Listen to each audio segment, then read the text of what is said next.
Elanga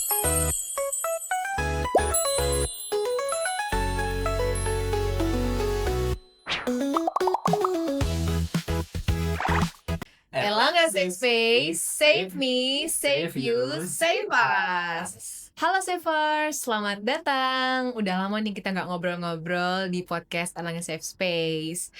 Semoga yang lagi nonton ini dalam keadaan yang baik, yang sehat, dan semangat nih. Kenalin, aku Nadia yang akan menemani teman-teman dalam perbincangan kita di hari ini. Tapi aku gak sendirian, karena aku ditemani sama partner aku yang keren banget nih. Halo Savers, selamat datang nih untuk para Savers yang sedang nonton podcast kedua kita kali ini. Dan aku juga bahagia banget nih bisa berkesempatan menjadi partner Nadia pada podcast kita kali ini. Perkenalkan, nama aku Cibin. Hai Kak Cibi. Hai Kak Nadia. Oke Savers, sebelum kita masuk nih ke pembahasan kita, pernah gak sih teman-teman itu merasa bahwa pikirannya itu tuh penuh banget gitu? Kayak dulu itu Savers itu masih bisa stres itu karena tugas, atau karena mau ujian, atau bahkan cuman karena berantem sama temennya nih gitu. Cuman sekarang itu rasanya tuh kayak semua hal tuh dipikirin gitu, sampai berpikir bahwa aku tuh sebenarnya mau ngapain ya ke depannya, dan aku tuh sekarang udah oke belum ya gitu. Betul banget. Apalagi aku tuh rasanya kayak ada aja tekanan baru yang datang gitu ya. Kayak entah itu dari keluarga, dari kuliah, atau bahkan dari diri sendiri. Dan ketika buka media sosial tuh ngelihat teman-teman udah pada sukses semua tuh rasanya kayak selama ini aku ngapain aja gitu ya. Iya, kayak emang tampilan orang-orang di sosmed itu kan wah banget gitu ya Kak Hmm, Cibin gitu. betul Jadi betul. emang ketika kita ngelihat orang-orang di media sosial itu tuh kita jadi ngebandingin, atau bahkan kita jadi questioning gitu ke diri kita sendiri. Padahal kan sebenarnya apa yang tampil di media sosial tuh kan gak selalu sama gitu sama realitanya gitu ya. Iya betul. Nah dari situ juga akhirnya muncul kayak perasaan bingung, kayak kehilangan arahnya. Kita nggak tahu mau kemana gitu. Kita nggak tahu diri kita yang sebenarnya itu siapa gitu, apa tujuan kita, dan kenapa kita kayak ngerasa stuck di situ aja gitu. Padahal kita udah berusaha semaksimal Mm-mm. mungkin gitu. Tapi ternyata ya Kak Cibin, hal kayak gitu tuh normal loh. Bahkan mungkin kayak kita pernah ngalamin juga Iya gitu. sih, aku juga ngerasa pernah nih, tapi Heeh. entah deh Dev. Tahu. Dan ternyata ada istilahnya nih Savers, namanya adalah existential crisis. Betul banget. Dan hal tersebut itu juga sering dialami di masa dewasa awal nih teman-teman. Di masa transisi di mana kita mulai menentukan arah hidup, karir, dan bahkan mengenal identitas diri kita sendiri. Nah, jadi itulah yang akan kita bahas nih Savers di podcast kita pada hari ini. Kita akan mengupas nih sebenarnya konsep existential crisis itu apa sih gitu, dan kayak kenapa sih itu tuh terjadi di masa dewasa awal gitu. Dan kita juga mau mengupas nih gimana sebenarnya konsep self incongruency itu berpengaruh terhadap individu ketika menghadapi existential crisis tersebut. Mm-mm. Jadi nggak perlu basa-basi lagi sih, nah kayak kita langsung scroll aja nggak sih judul podcast kita kali ini? Oke, jadi judul podcast kita hari ini adalah The Age I Became Not the Person I Thought I'd Be. Nah, jadi ini bisa nih untuk membantu teman-teman yang mungkin emang lagi menghadapi existential crisis sekarang. Kalau dari judulnya aja kayak kelihatan daging Ini banget sih menarik pembahasan. banget juga nih Menarik buat banget, iya. dibahas. Menarik banget. Nah, untuk ngebahas topik ini juga nih kita nggak berdua aja nih, nah kita ditemenin sama pembicara yang pastinya profesional di bidang ini. Beliau adalah Kak Andrea. Ya, Kak, untuk Kak Andrea dipersilakan. Halo Kak, Halo, selamat pagi. selamat pagi. Duduk Kak. Ini kameranya sana. Iya, gimana nih Kak kabarnya hari ini Kak? Baik, baik, puji Tuhan, baik sih, sehat. Tadi gimana perjalanannya ke sini Kak? Perjalanannya seperti biasa bekerja ya.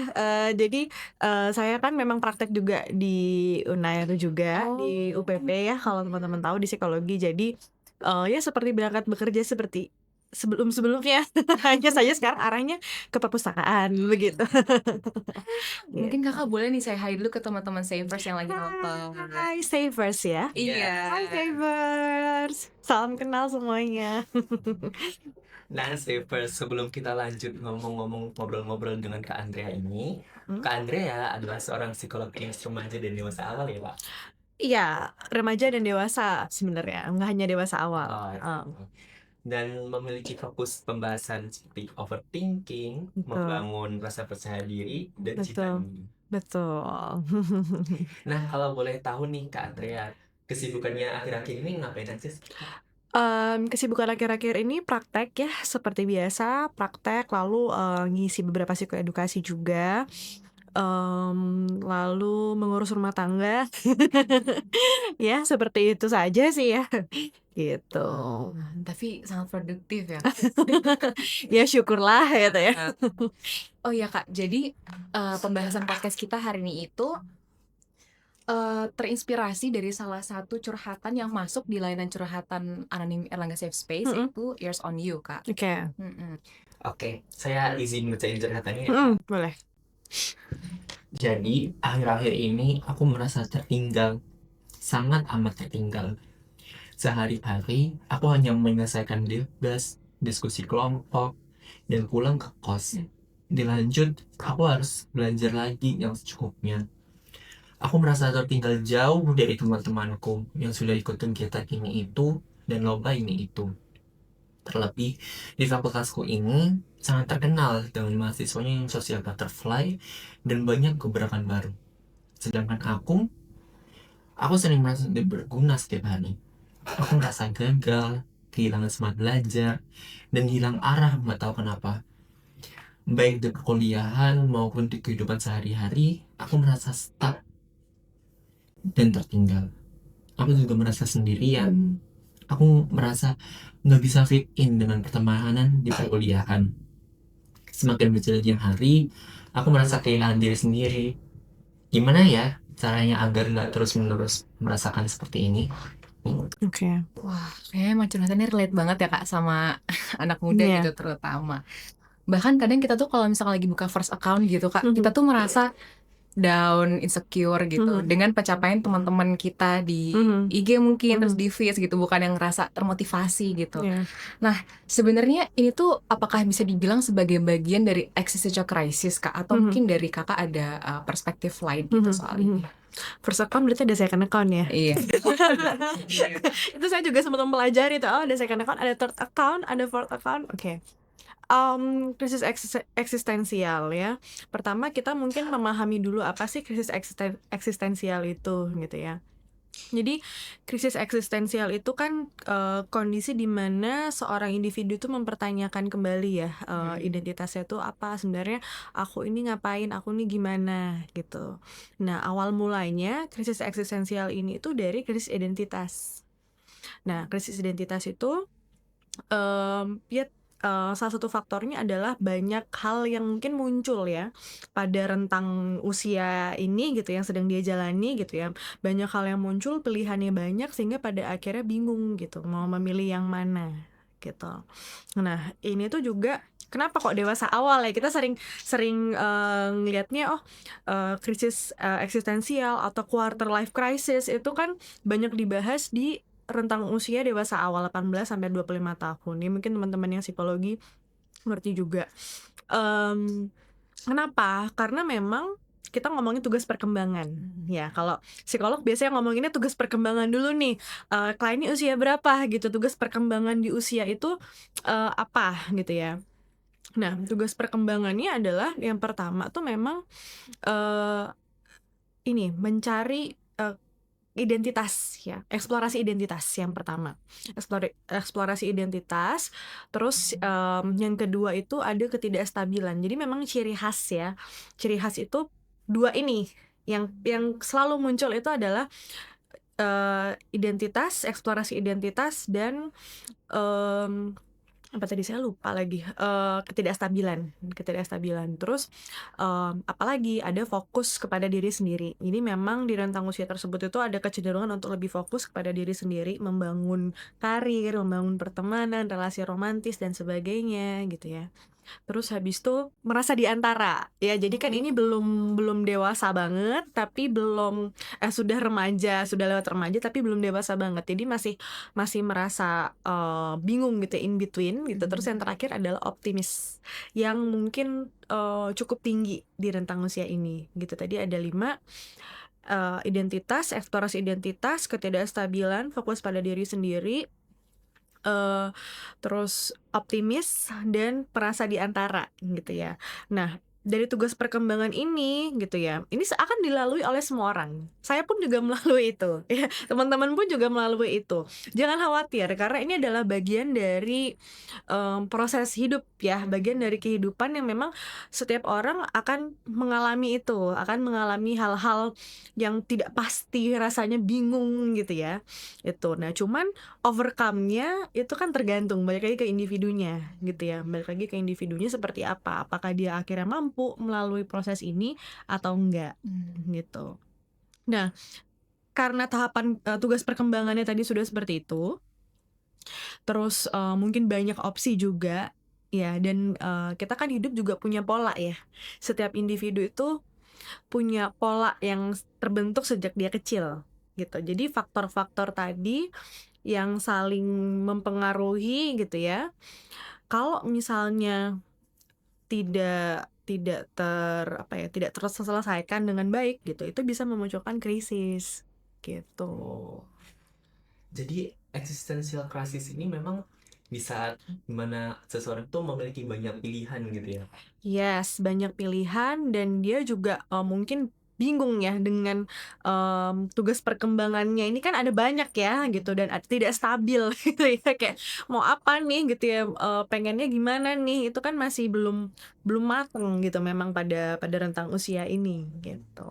Dan emang pola-pola dari yang ada di masa lalu juga mempengaruhi. Yes, ya juga mempengaruhi, itu menjadi salah satu faktor juga. Apakah pada akhirnya bisa melewati ini atau terjebak dalam krisis eksistensial tadi gitu. Tapi aku jadi penasaran deh, Kak. Kira-kira dari tadi tuh kita ngomongin faktor-faktor ini dan Mhm, faktor apa aja sih, Kak, yang bisa bikin seseorang tuh sampai mengalami existential crisis ini? mhm, Apakah karena adanya tekanan sosial, mhm, misalnya mhm, membandingkan diri sendiri dengan orang mhm, lain, atau mungkin karena perubahan fase di dalam hidupnya? oke.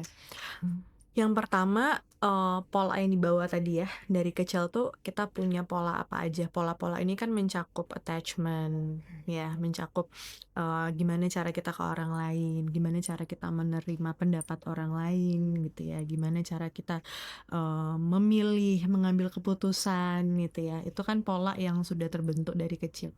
Itu faktor pertama. Faktor kedua adalah, mmm kalau yang tadi disebutkan memang banyak pilihan ya, banyak, di proses ini tuh banyak sekali opsi-opsi yang muncul karena kan anak, kuliah ya, yang biasanya kan munculnya pada saat kuliah ya. Kuliah itu kan semakin melihat dunia lah ya gitu ya, kayak, oh ternyata ada A, ternyata ada B, ternyata ada C gitu. Oh jurusan aja bisa macam-macam. Satu fakultas bisa ada beberapa jurusan gitu. Oh ternyata BEM juga macam-macam, orang tuh juga macam-macam gitu ya. Itu baru kebuka lebarnya pada saat kuliah gitu kan. Terus, yang berikutnya faktor, ini, gini, krisis eksistensial itu juga ada dibagi 3 ya, teman-teman ya. Ada yang awal, sophomore, terus ada yang di pertengahan, sama ada yang di akhir. Itu beda-beda, eee jenis krisisnya apa gitu. Maksudnya bukan jenis krisis ya, lebih ke apa sih yang dikrisisin tuh apa gitu ya.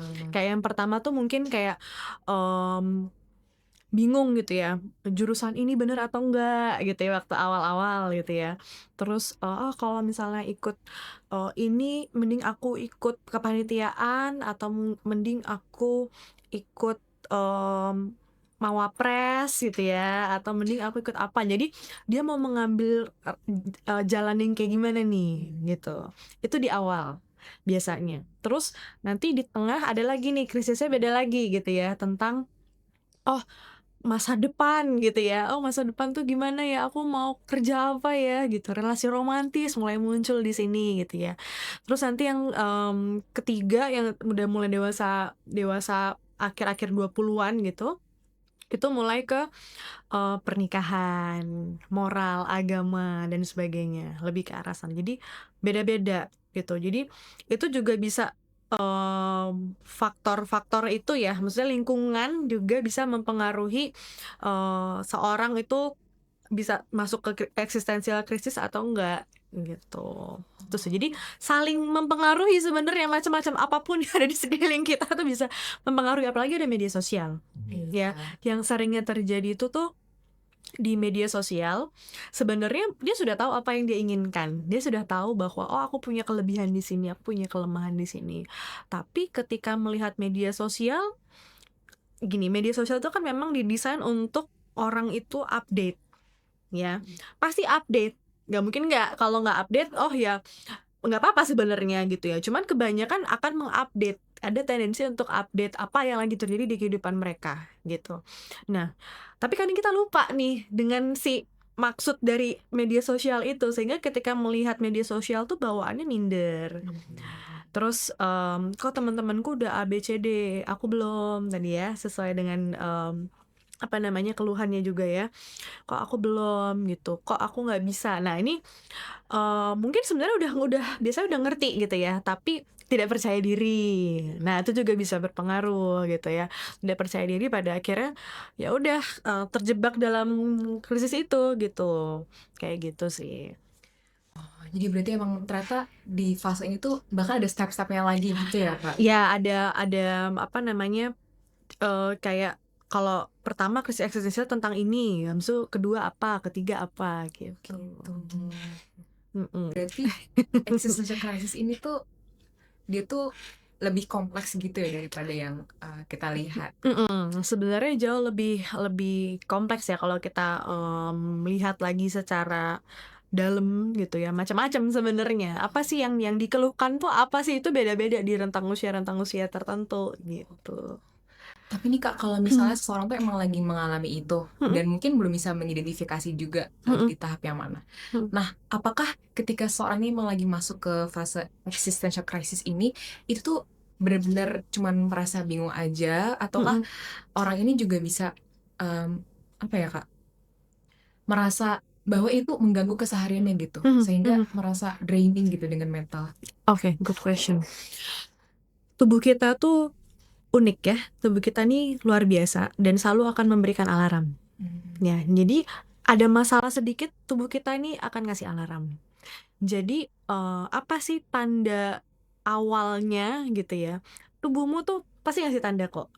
Entah kalau ke sekolah, kalau ke kampus itu jadi nggak enak rasanya, males gitu ya, atau mulai sakit perut gitu ya, pusing. Kayak biasanya aku nggak pernah pusing, tapi kok ini aku jadi sering pusing. Nah itu tanda.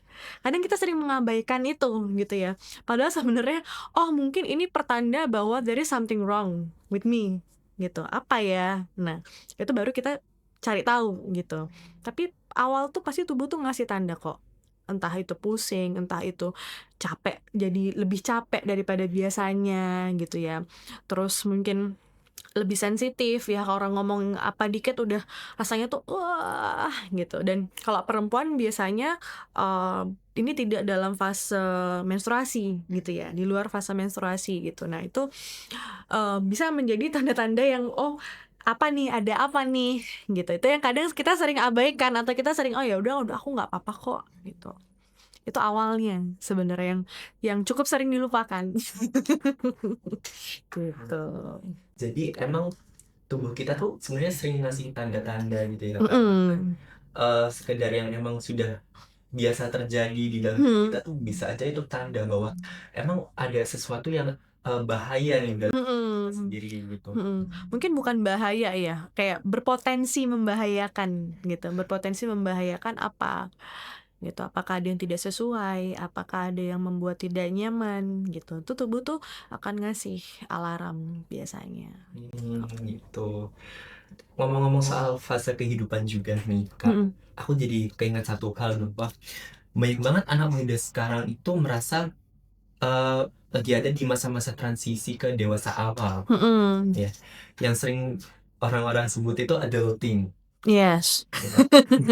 Dan Bahasa gaulnya ya. kalau boleh tahu juga dong Kak, pada masa peralihan ke dewasa awal ini, individu itu sering mengalami hal-hal apa aja sih Kak? Oke, nah ini kan seperti yang tadi saya sampaikan ya, ada tugas perkembangan ya, istilahnya tuh biasa emerging adulthood, masa peralihan ya. Kalau teman-teman baca buku Arnett, nanti boleh baca kalau yang orang psikologi. Jadi tadi tuh ada 5 itu ya, ketidakstabilan, eksplorasi identitas, terus fokus pada diri sendiri, mmm, fokus pada diri sendiri, terus merasa lebih optimis, dan di antara, perasaan di antara, in between gitu ya. Jadi yang dialami ya itu gitu, ada eksplorasi identitas lagi karena dari remaja ke dewasa awal, oh ingin menjadi orang yang seperti apakah aku gitu kan. Itu pertanyaannya muncul tuh ke saya. Aku tuh ingin dilihat sebagai seorang yang apa, yang ikut mawapres, atau orang yang aktif di kepanitiaan, atau orang yang gimana, yang aktif yang cuman kupu-kupu juga ada gitu ya. Jadi aku ingin orang yang seperti apa, eksplorasi identitas tuh, akhirnya cari tahu gitu kan. Nyobain A, nyobain B. Kan maksudnya teman-teman mungkin juga pernah ngalamin ya, kayak nyoba kepanitiaan A, terus nyoba BEM, terus nyoba apa gitu ya. Kayak pengen tahu sebenarnya, pengen kayak gimana sih yang nyaman untuk aku gitu ya. Terus yang berikutnya tuh nggak stabil. Ya, karena kan masih kuliah ini kan masih ada banyak kemungkinan ya yang bisa terjadi. Mungkin nggak lulus, mungkin lulus tepat waktu, mungkin lulusnya telat gitu. Ya, jadi masih akan banyak kemungkinan. Mungkin dapat dosen yang enak, mungkin enggak gitu ya. Ketika daftar kelas kan kita juga kayak gambling ya. Ini kelasnya sebenarnya apa ya, kalau dosennya kita juga nggak tahu ya gitu kan. Itu terus serba nggak stabil, maksudnya keuangan juga kan untuk dewasa awal mungkin belum banyak yang bisa menghasilkan uang sendiri gitu ya. Jadi secara finansial juga masih nggak stabil gitu. Tapi sekarang sih udah mulai banyak ya yang sudah aktif untuk coba gitu ya, peruntungan supaya finansial juga udah lebih oke dari sejak dini gitu ya. Terus fokusnya pada diri sendiri ya, kenapa kok jadinya jarang pulang ke rumah, lebih seneng sama teman-teman gitu ya. Fokus untuk magang gitu ya, liburan bukannya pulang ke rumah, magang gitu ya. Jadi fokusnya untuk diri sendiri gitu. Oh. Sama merasa di antara tadi tuh kayak, oh dibilang dewasa belum juga, belum yang matang banget juga belum gitu ya. Tapi dibilang remaja atau bahkan anak-anak juga enggak. Nah, ini perasaan ini tuh juga mungkin tanpa disadari tuh nggak enak ya. Rasanya tuh kayak gimana ya gitu. Masih, apalagi kalau misalnya orang tua gitu ya, kadang kan masih suka dianggap masih anak-anak atau masih remaja gitu. Padahal sebenarnya aku nih sebenarnya udah gede loh gitu. Tapi dibilang dewasa banget juga belum gitu ya. Jadi kayak perasaan yang bingung gitu, ini sebenarnya aku tuh udah dewasa atau belum gitu, dan optimis jadi karena optimis tadi semua dicobain. Ya, semua dicobain gitu, semua pengen dicobain. Kayak mungkin yang lagi sekarang in banget kayak olahraga gitu ya, banyak orang explore olahraga juga. Dan itu juga part of eksplorasi identitas kan, ingin olahraga yang tepat untuk aku tuh yang kayak gimana sih gitu, aku seneng yang kayak gimana sih olahraganya, kayak gitu. Berarti emang masa-masa kita benar-benar explore semua hal gitu ya? Yes. Berarti apakah memang fase ini tuh rentannya tuh emang di usia dewasa awal gitu? Memang kerentanannya itu di dewasa awal. Ya, emang di dewasa awal, tapi tidak menutup kemungkinan bahwa krisis eksistensi itu juga bisa di rentang usia lainnya gitu. Kalau memang ternyata ada banyak opsi gitu ya yang bisa mendorong adanya krisis tadi gitu. Gitu.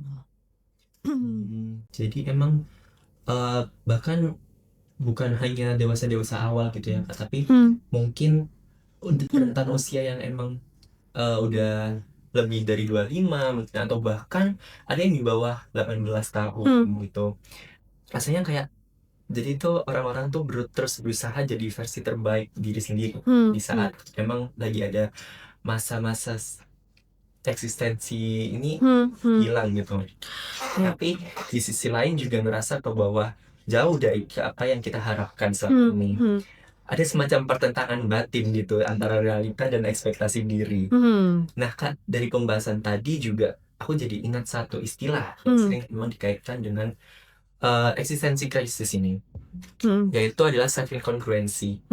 Kalau boleh tahu nih Kak, self incongruency itu sebenarnya apa sih Kak? Dan gimana konsep itu bisa muncul di saat seseorang ini mengalami existential crisis? Oke, mungkin bahasa awamnya tuh ketidakselarasan ya antara ideal self and real self. Apakah itu?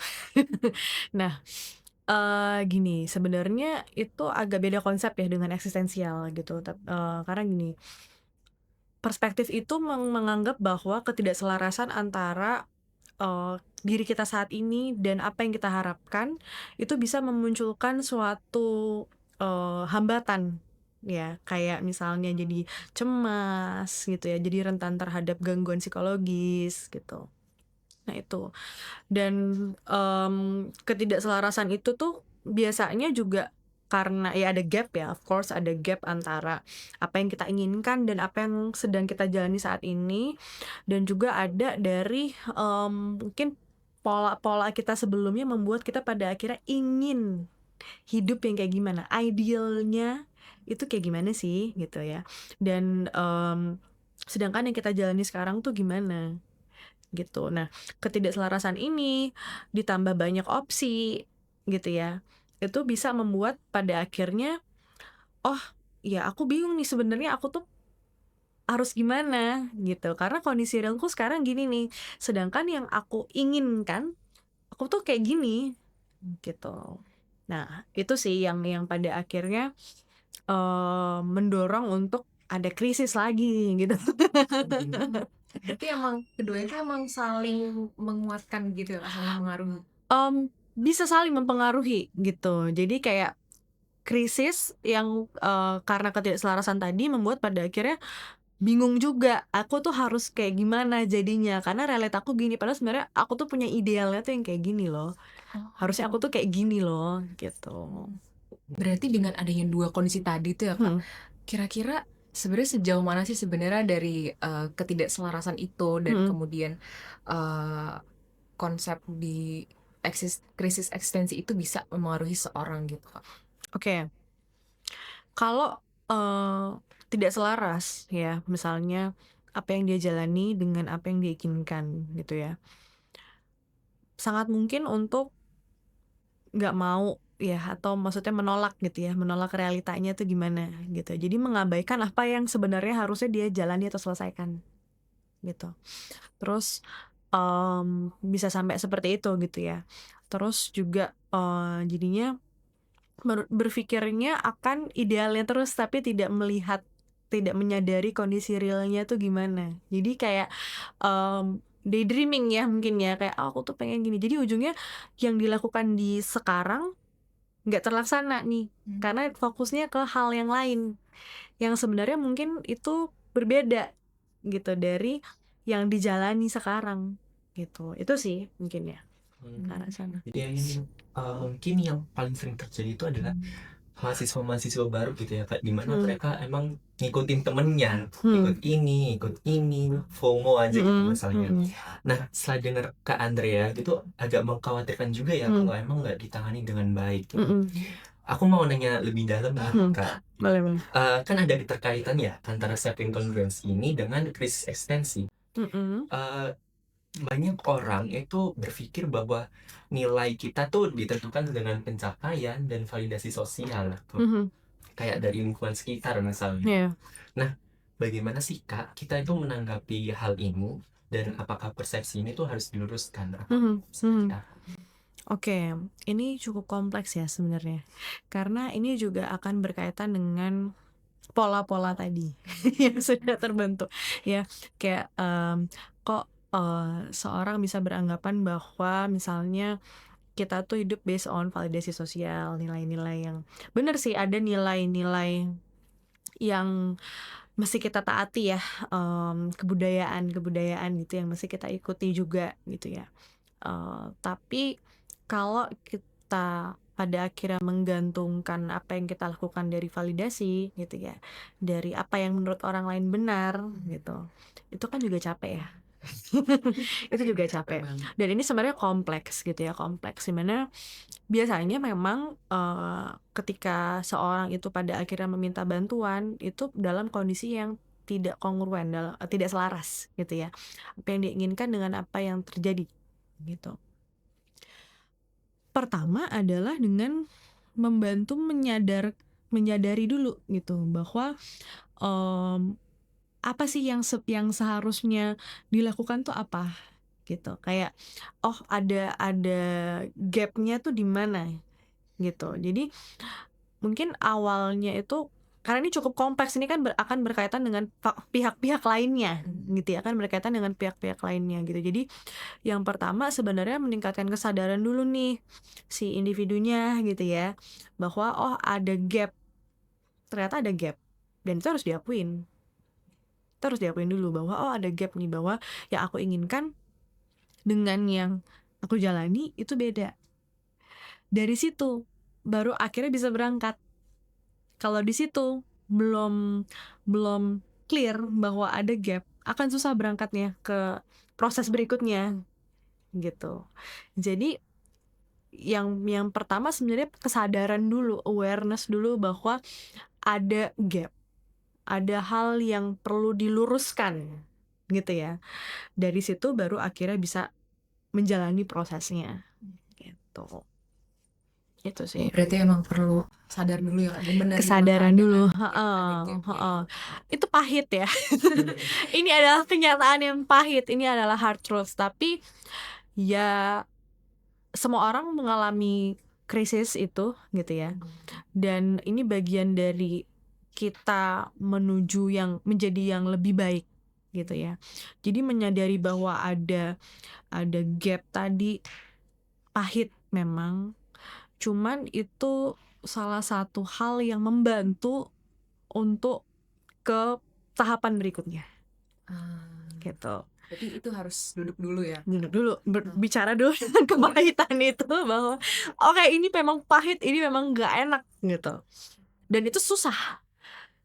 Dan kalau memang masih belum bisa, ya diproses, nggak apa-apa gitu, nggak harus dalam satu kali duduk harus bisa menerima semua telan gitu, enggak.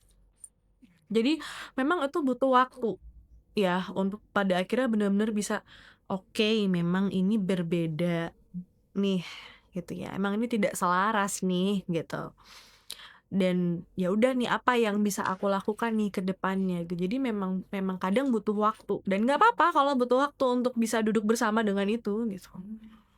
Berarti selagi kita emang lagi ada timing gitu untuk coping Mm-mm. dengan hal itu gitu, Kak. Apakah ada cara lain gitu yang memang membuat individu ini benar-benar bisa hidup di tengah society yang mungkin banyak demand-nya gitu? Kayak apakah kadang-kadang kita bisa melihat nih bahwa individu tuh kayak mengubah cara berpakaiannya mungkin, atau mengubah cara berpikirnya atau personality-nya gitu. Nah,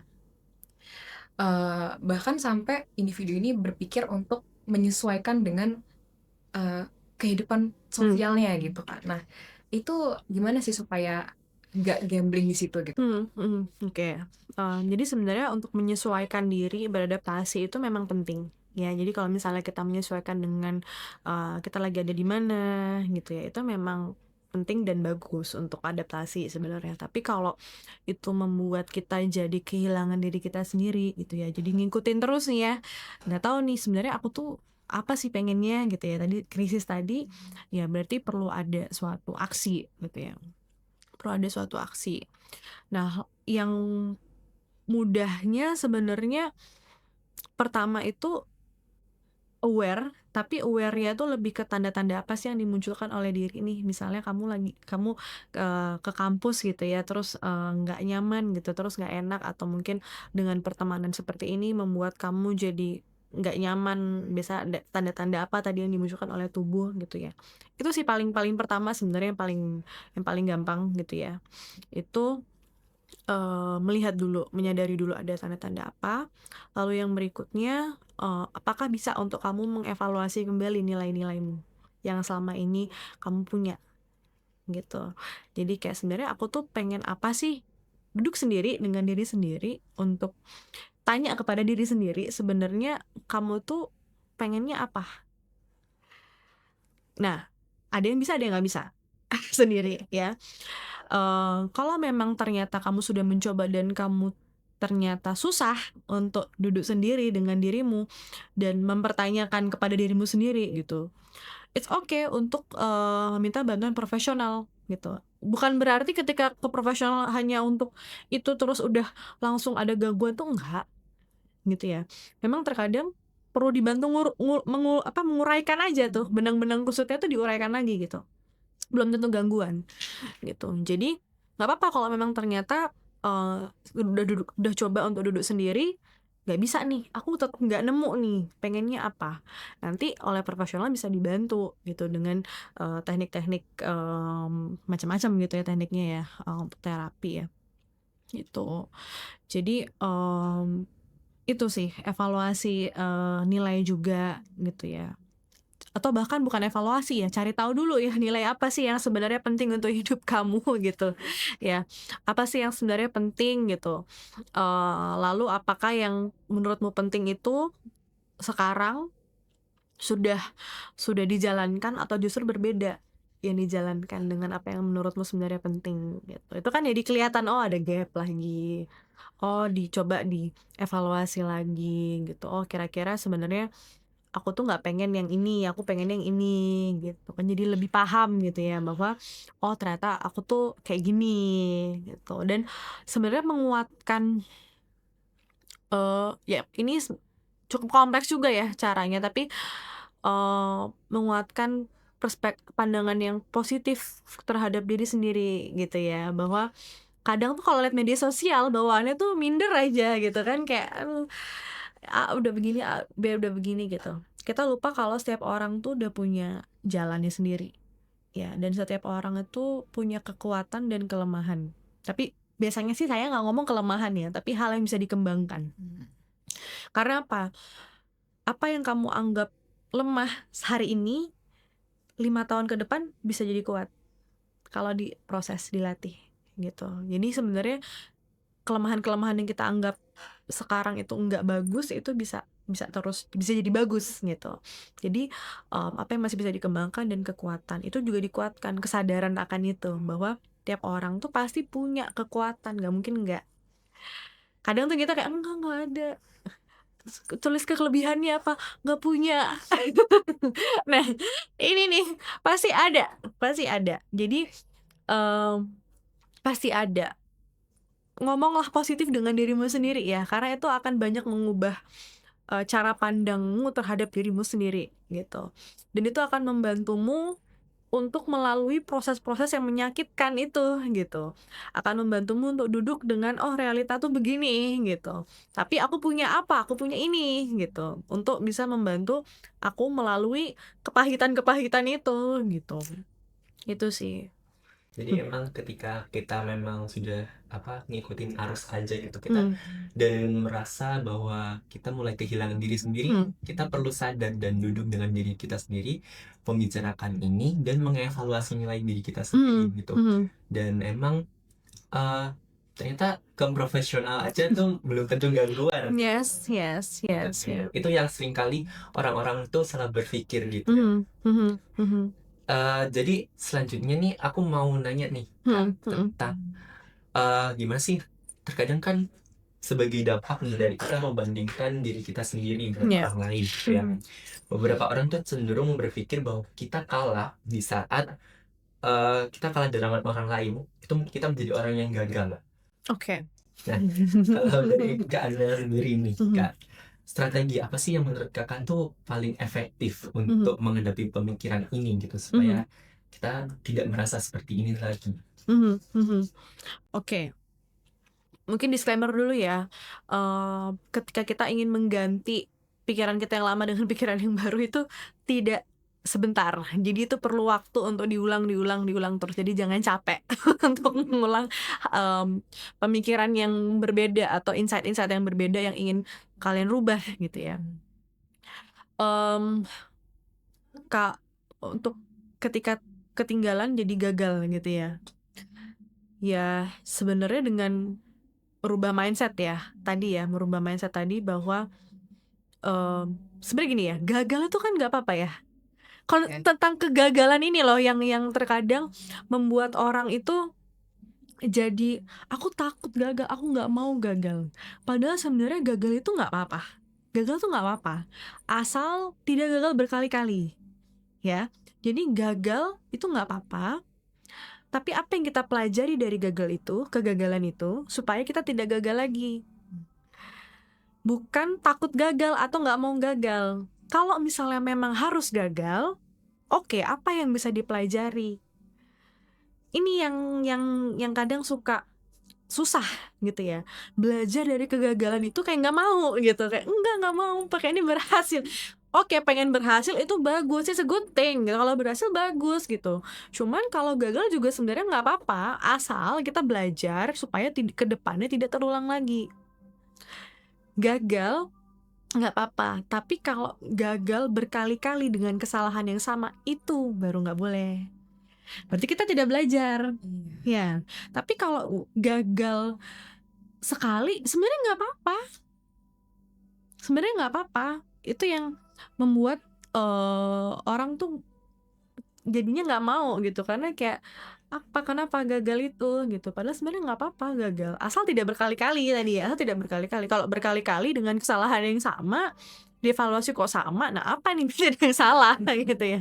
Nah itu gitu. Oh, berarti emang penting untuk memperbaiki mindset kita gitu ya, dan Ya, belajar dari kegagalan yang udah kita alami gitu.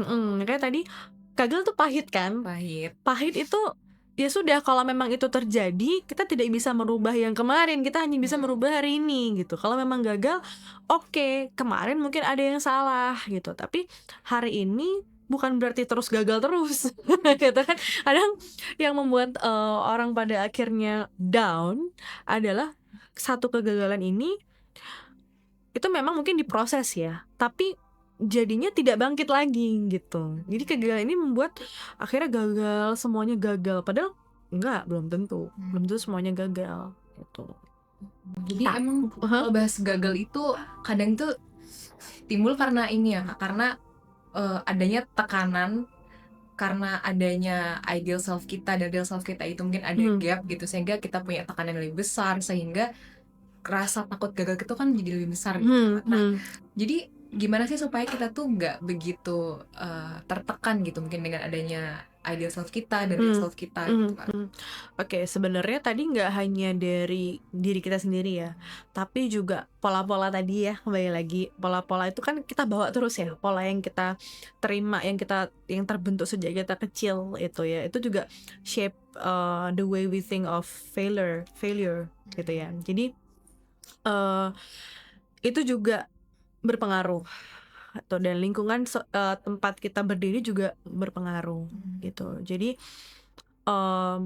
supaya mungkin merubah pikiran tentang kegagalan itu ya sebenarnya diawali dari diri sendiri gitu ya, dari diri sendiri.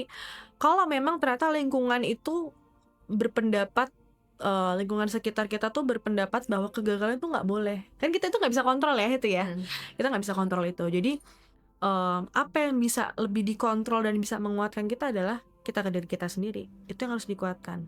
Luar itu, eksternal tuh kita nggak bisa kontrol. Emang susah kalau misalnya di lingkungan sekitar itu mungkin ada tekanan ya, memberikan tekanan tertentu. Tidak bisa dipungkiri kan, terkadang memang lingkungan eksternal kan yang memberikan tekanan tersebut gitu. Jadi kalau memang seperti itu, at least dirimu sendiri yang bisa menguatkan gitu. Jadi semua kekuatan tuh sebenarnya kan dari dalam diri. Ya, dari dalam diri kita. Jadi itu yang dipupuk dari sekarang. Gimana caranya dalam kondisi-kondisi ini yang tidak bisa kita kontrol, kita tetap bisa mengasihi, bisa tetap memberikan dukungan, memvalidasi diri kita sendiri gitu, tanpa orang lain gitu. Kadang membutuhkan orang lain, tapi terkadang kalau memang itu terlalu menyakitkan, ya diri kita sendiri yang harus dikuatkan gitu. Pandangan terhadap diri kita sendiri. Makanya ngomong sama diri sendiri itu jangan yang jahat-jahat terus gitu, karena itu bisa mempengaruhi hal-hal yang lain juga gitu. Gimana cara kita memandang dunia luar juga. Jadi memang ternyata tetap ada hal yang nggak bisa kita kontrol gitu ya Kak, Ya, dari course. lingkungan gitu misalnya ya. Hmm. Nah, dan penting bahwa kita tuh untuk melakukan pencegahan gitu dari dalam diri kita sendiri. Nah juga ngomong tentang pencegahan nih Kak, ada nggak sih langkah preventif yang bisa kita lakukan untuk kita tuh tidak mengalami yang tadi krisis eksistensi itu? Apalagi buat teman-teman mahasiswa baru, mahasiswa, atau bahkan fresh graduates yang memang sedang cari pekerjaan, tapi terus tiba-tiba kok apa ya kayak nggak dapet jadi malah krisis eksistensi gitu. Oke, mungkin gini, kalau memang kalau memang tubuh kita tadi mulai memunculkan sesuatu ya tanda-tanda tadi, coba untuk oret-oretan dulu deh gitu ya. Kayak oke, aku tuh sebenarnya dalam hidupku tuh punya nilai apa sih yang penting gitu ya. Nilai apa sih yang penting, terus aku tuh inginnya kayak gimana sih, yang ingin aku capai itu seperti apa gitu. Jadi kalau sudah mulai muncul tanda-tandanya silahkan gitu ya, silahkan untuk coba diuraikan dulu nih ya seperti apa sendiri gitu ya. Terus kalau misalnya mungkin membantu, bisa tes psikologi juga ya, bakat minat kan ada tuh ya. Kalau memang dulu waktu SMA pernah tes, boleh coba dibuka gitu ya, siapa tahu itu bisa membantu dalam menentukan arah karir juga gitu ya. Kemana? Oh ternyata aku strength point-nya di sini ya, secara kognitif di sini, weakness-nya di mana, sehingga aku kayaknya lebih baik untuk ngambil aktivitas-aktivitas yang berkaitan dengan apa, kayak gitu. Secara akademik ya, non akademik juga bisa gitu ya kalau mau ikut bukan kepanitiaan ya, lebih ke kegiatan-kegiatan apa di luar perkuliahan gitu. Itu bisa membantu, memberikan pandangan yang lebih objektif ya kalau misalnya tes psikologi itu. Tapi kalau misalnya enggak ya tadi menguraikan lagi tuh sebenarnya apa sih yang aku inginkan, apa yang penting buat aku gitu ya. Apa yang membuat aku tidak nyaman, apa kekuatan aku, kelemahan aku, itu dicari tahu dulu. Karena ketika kita tahu itu apa informasi tentang diri kita sendiri itu kita sudah tahu banyak, biasanya akan lebih mudah untuk menghadapi tantangan gitu. Tantangan-tantangan ya, challenge-challenge-nya tadi ada eksplorasi identitas, ketidakstabilan tadi, itu akan lebih mudah menghadapi itu. Karena kalau tadi di awal kita bahas krisis eksistensial ada 3 ya, kalau misalnya nih di awal itu dia belum bener-bener bisa selesai, nanti masuk ke yang kedua akan lebih susah gitu, karena belum selesai gitu. Nanti masuk yang ketiga lebih susah lagi gitu, karena yang diproses lebih banyak gitu kan, kayak gitu sih. Berarti emang dasar dari semua itu adalah kita mengenali diri sendiri ya, Kak? Mengenali dan menyadari Menyadari. gap-gap apa, terus pola-pola apa yang terbentuk di diri kita. Sebenarnya fondasinya itu sih, nggak hanya untuk krisis eksistensial ya, tapi untuk hal-hal lain, tantangan-tantangan lain itu fondasinya di situ. Jadi ketika kita memahami, kita menyadari, kita tuh sebenarnya luka-lukanya apa aja, polanya gimana, cara kita interaksi gimana, yang kita harapkan gimana, itu akan lebih mudah untuk menghadapi berbagai kepahitan-kepahitan yang ada di kehidupan gitu. Berarti emang paling penting tuh mengenal diri sendiri kita terlebih dahulu ya. Yes, yes, ya. Tadi dicoba sendiri dulu gitu ya, dicoba sendiri. Kalau memang ternyata kesulitan, ya nggak apa-apa ke profesional untuk minta bantuan. Dan setahu saya kan profesional juga ada yang konselor ya, nggak harus psikolog ya. Tapi psikolog pun ada psikolog muda, ada psikolog senior gitu ya. Terus ada konselor itu biasanya yang sarjana psikologi. Terus sudah bisa praktek tapi bukan praktek psikolog ya, bukan praktek profesi ya, itu hanya bisa, itu dia tidak bisa memberikan diagnosa, tidak boleh memberikan diagnosa, jadi hanya apa namanya, hanya membantu menyelesaikan permasalahan non klinis aja. Itu ada juga beberapa platform juga ada tuh yang menyediakan itu. Jadi banyak sebenarnya ya, dan nggak apa-apa kalau memang butuh bantuan. gini, menyadari dan mengakui bahwa kita butuh bantuan tuh bukan hal yang salah. Justru itu bentuk kita peduli terhadap diri kita sendiri, ya, bahwa, "Oh, oke, I need help," dan nggak apa-apa untuk mencari bantuan gitu, nggak apa-apa banget, gitu. Itu sih, oke. Seperti itu ya. Mhm. Jadi terakhir banget nih Kak, terakhir banget nih. Iya. Terakhir banget nanti panjang nggak? Cepat. Bagaimana sih Kak cara kita tuh untuk bisa terus melangkah ke depan nih pasca kita tuh mengalami krisis eksistensi di saat Mhm. kita emang sudah mengalami krisis eksistensi ini, dan terutama di saat kita melangkah sesuai dengan nilai kita, Mhm. value kita, di saat kita tadi udah menguraikan, Mhm. udah tahu value kita di mana aja sih, Mhm. kemampuan kita di mana aja, kelemahan kita gitu. Mhm. Gimana kita tuh cara maju melangkah ke depan setelah semua itu? Oke. Gini, ketika kita sudah tahu sekarang apa yang kita inginkan, gimana diri kita sekarang, bukan berarti itu berhenti, ya. Tapi hidup ini kan terus berjalan. Ketika hidup kita terus berjalan, nilai-nilai kita pun juga akan terus berubah, ya. Kehidupan kita pun juga akan terus berubah gitu ya, akan banyak berubah juga gitu ya. Hari ini dari besok kan pasti berbeda gitu ya. Harus ada penyesuaian-penyesuaian lagi gitu. Jadi ketika mungkin sekarang, oh aku udah tahu nih gitu, aku sudah berjalan sesuai dengan nilai-nilai yang sudah sesuai dengan apa yang aku inginkan gitu ya, lebih sesuai lah ya. Mungkin kalau yang sesuai pasti exactly itu nggak ada ya. Em, itu bukan berarti itu selesai, tapi itu akan terus berlanjut dan jangan capek untuk cari tahu lagi. Kalau misalnya nanti ternyata merasa ada ketidaknyamanan lagi atau merasa ada krisis-krisis lagi gitu ya, nggak apa-apa, cari tahu lagi gitu. Jadi berjalan, ya udah berjalan, tapi bukan berarti itu sudah selesai krisisnya, nggak akan ada krisis lagi gitu. Bisa jadi ada lagi gitu, dan nggak apa-apa kalau ada lagi dicari lagi, jangan capek. Karena selama hidup kita berjalan, prosesnya itu kan juga terus berjalan, kita juga terus berkembang. Ada pengetahuan-pengetahuan baru, ada nilai-nilai baru yang mungkin akan ada pergeseran-pergeseran gitu ya, gitu. Dan nggak apa-apa gitu. Jadi jangan capek untuk terus mencari tahu gitu. Ketika ada hal yang mungkin nggak pas atau nggak nyaman, cari tahu lagi gitu. Berarti ini sekalian bisa dibilang kayak proses belajar hidup setiap hari gitu ya Kak, yang Betul, beriringan betul. gitu. Jadi bukan berarti langsung selesai, kelar semua, udah nggak ada lagi, nggak. Masih ada lagi. Nanti ya nggak apa-apa, terus dijalani aja gitu. Jadi itu emang normal ya kan, dimana kita tuh merasa krisis tuh pasti akan selalu datang gitu, Ya. nggak hanya terjadi sekali dalam hidup kita gitu. Justru ketika kita sudah tahu cara menanganinya sekarang, nanti akan lebih mudah karena udah tahu kan, oh oke, apa yang harus aku lakukan ya dalam kondisi kayak gini gitu. Gitu. Gimana nih Savers? Menarik banget pastinya pembahasan kita kali ini, bener-bener deep, bener-bener deep. Dan apa ya, rasanya tuh padat banget gitu, kompleks banget juga gitu soal bahasan kita, dan gimana ya, karena kerasanya juga relate banget nih sama kita juga gitu Kak.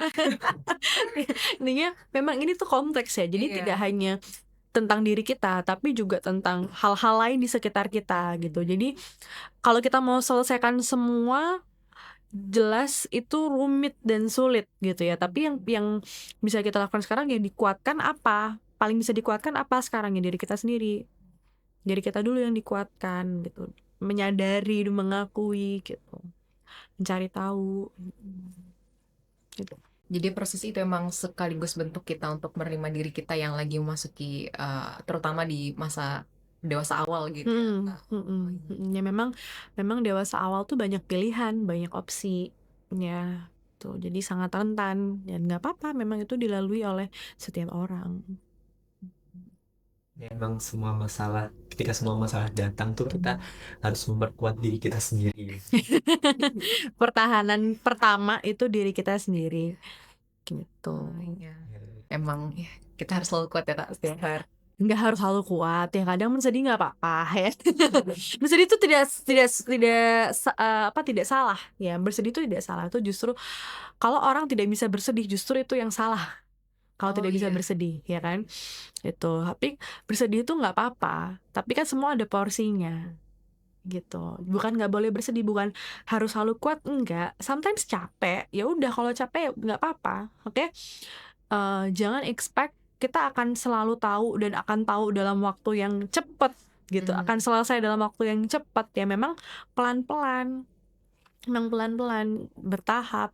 Nggak semua bisa langsung duduk dengan kepahitan-kepahitan dalam hidupnya loh, gitu kan. Harus ada beberapa sesi dulu mungkin, gitu kan. Baru sampai akhirnya, iya aku memang begini, gitu. Ya nggak apa-apa. Jadi bicara soal kepahitan dalam hidup gitu ya. Kira-kira mungkin Kakak ada pesan nih buat teman-teman savers yang mungkin saat ini sedang mengalami krisis eksistensi itu? Hmm, hmm, hmm. Oke, kalau memang kalian pada saat mendengar podcast ini merasa, oh kayaknya aku ada deh tanda-tanda dari dalam tubuhku gitu ya, bahwa oh kayaknya aku ada ketidaknyamanan atau aku ada kegelisahan tertentu, oke, itu adalah hal yang bagus gitu ya. Kalian sudah menyadari bahwa oh, oke ada tanda nih yang dimunculkan, berarti ada sesuatu gitu.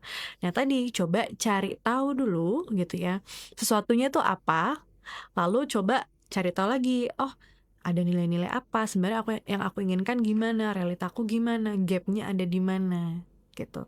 Dari gap ini apa yang bisa kamu lakukan gitu.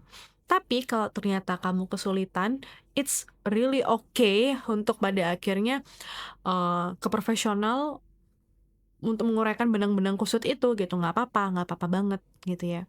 Jadi langkah pertama adalah melihat tanda-tanda apa dalam tubuhmu. Yang kedua, coba dulu sendiri ya, kalau misalnya ternyata kesulitan, baru. Gitu aja sih. Dan jangan takut kalau misalnya memang ternyata kamu memerlukan bantuan, it's fine. Jadi untuk savers boleh banget nih tadi diterapkan tadi saran-saran dari Kak Andrea dan yang sudah mendengarkan podcast kita sampai sekarang gitu. Nah, jadi nggak kerasa nih ya, emang obrolan kita nih ternyata sudah banyak banget yang dibahas gitu. Oh iya. Dan aku yakin juga teman-teman tuh pasti banyak relate juga sama topik kita hari ini karena bahkan kita pun juga relate gitu ya. Jadi nambah wawasan juga gitu untuk teman-teman kita semua yang ada di rumah mungkin atau Iya. bahkan di mana aja gitu. Dan ternyata krisis eksistensi ini nggak hanya terjadi di usia-usia yang emang usia dewasa awal gitu, bahkan bisa seterusnya akan terjadi gitu. Iya, bisa tetap terjadi gitu ya kalau misalnya memang tadi ada banyak pilihan atau mungkin dari proses awal di dewasa awal ini belum terselesaikan, nanti di berikutnya bisa juga jadi ada krisis lagi gitu. Jadi emang faktor-faktor dari kecil gitu juga berpengaruh Yes, gitu ya. yes. Makanya tadi ini sangat kompleks gitu. Pola-pola apa yang terbentuk kayak gitu kan, terus lingkungannya gimana, terus karena kan media sosial juga sangat berpengaruh ya sekarang. Bukan lagi ketemu langsung tapi media sosial gitu. Jadi ya itu juga mempengaruhi. Bahkan ketika ada masalah yang emang belum selesai, pasti akan terjadi lagi ke depannya. Iya. Jadi emang sangat penting nih untuk menyelesaikan masalah kita. Iya. Memahami dulu sebenarnya kita ada permasalahannya di mana gitu. Dan itu normal terjadi juga gitu ya. Normal, Karena apa. sebagai bagian dari tugas perkembangan kita juga. Yes. Oke, sangat menarik nih. Iya, aku tadi sambil mendengarkan Kak Andre itu sambil refleksi. Aku juga kira-kira masalahku dulu gimana ya? Selesai nggak ya? Kira-kira polanya gimana ya? Aku menghadapi kegagalan gimana ya? Yang diajarkan bagaimana gitu kan? Jadi bisa sekalian belajar gitu. Oke, dan semoga setelah semua ini teman-teman savers, bahkan kita juga berdua nih Nat, bisa jadi cinta kepada diri kita sendiri. Iya. Memang cinta tuh dipupuk ya pelan-pelan terhadap diri kita sendiri. Jadi bersabar, nggak apa-apa. Kalau sekarang belum cinta, ayo dipupuk lagi supaya lebih cinta gitu. Oke Kak, makasih banyak ya Kak buat Kak Andrea untuk hari ini. Sama-sama. Sudah berkenan menjadi bintang tamu kita. Sudah berkenan untuk berbagi ilmu kepada kita semua nih Kak. Iya. Terima kasih banyak juga buat savers yang sudah menonton podcast kita sampai akhir nih. Kami harap obrolan hari ini bersama Kak Andrea bisa memberikan banyak insight baru nih pada teman-teman semua. Sampai jumpa teman-teman di episode selanjutnya. Tetap semangat dan jaga kesehatan ya. Headset. Tapi sebelum kita berpisah nih Kak, mau mengajak Kak Andrea untuk mengucapkan apa ya Nat? Tagline kita ya? Tagline, Iya. jargon. Iya. Apa? Asap nih Hmm. teman-teman. Tagline-nya apa nih? Jadi kalau nanti aku bilang Erlangga Safe Space, jawabnya save me, save you, save Oke, save me, save you, save us. Oke, Kita coba ya, Kak. yes. Oke. Erlangga Safe Space. Save me, save you, save us. Dadah teman-teman. Terima kasih. Bye semua. Oh iya, tadi kan sempat disebut ya soal curhat anonim. Itu tuh sebenarnya apa sih? Duh, masa kamu nggak tahu sih Nat? Nggak tahu. Aduh, sini aku kasih tahu deh. Jadi, curhat anonim itu salah satu program layanan dari Erlangga Safe Space. Iya, jadi dia tuh menyediakan ruang nih untuk bagi para savers yang ingin mencurahkan isi hatinya secara anonim nih teman-teman. Jadi nggak perlu bingung-bingung lagi kalau mau cerita ke siapa, tapi nanti kesebar gitu jadinya. Karena 100% kerahasiaannya itu terjaga, dijamin. Iya. Jadi kalau misalnya nih aku lagi burn out, aku stres dan aku kayak merasa aku nggak bisa nih menjalani hidup ini gitu, aku boleh cerita ke situ ya? Boleh banget. Oke, nanti aku bakal cek sih, itu menarik banget, makasih ya. Iya, terima kasih kembali ya. Aku juga jadi pengen cerita juga sih kan aku lagi capek banget gitu. Oke, siap. See you di podcast selanjutnya, Savers. Dadah.